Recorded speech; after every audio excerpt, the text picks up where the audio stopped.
may hinihingi sa akin, pinagbibigyan. Kahit, kasi si ate yung mula umpisa is mula sa bunso ko, mula sa panganay ko, siya yung nagtutuon nakaalalay sa atin sa Singapore. Si ate yung ate na miski hinuhuli na kami sa Singapore dahil overstaying na siya. Kasama ko si ate mag-exit sa Singapore papunta ng Malaysia.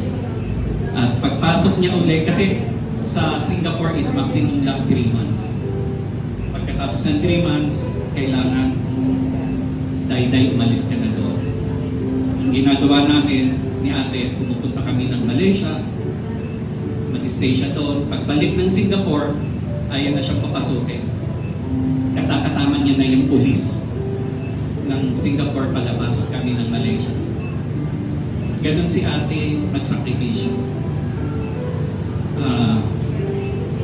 Si ate yung pag sabi ko, ate, kailangan ko na alalay sa Singapore. Nandun siya lagi. Mula sa bunso. Mula panganay hanggang bunso, nandun siya. Nag-alaga siya. Si ate yung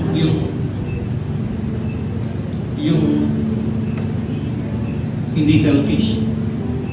Yung kung ano yung kaya niyang ibibigay niya. Ayan yung kapatid namin, kaya mahal na mahal namin sila. Kaya nga, ayun yung kahapon, sinabi ko, habang yung mga anak, habang buhay ang mga magulang, mahalin niyo sila. Kasi, sabi nga, life is short. Sasabihin natin, bukas ko na ikaw pupuntahan at kakamustahin kasi baka kinabukasan patay na siya. Hindi mo na magagawa yung gusto mo. Iparamdam sa kanya. Kaya, kahapon nga, di ba sinabi ko na honor your father and mother. Kasi, i-bless kayo at bibigyan kayo ng mahabang buhay.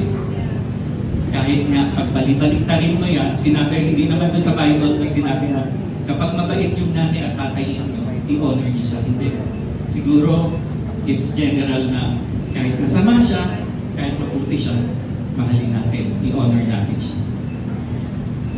Kasi, pagpapalaan tayo ng Lord. Hindi naman sinabi na pag mahal natin ng Lord, ang mga magulang natin, i-bless ka financially. Hindi.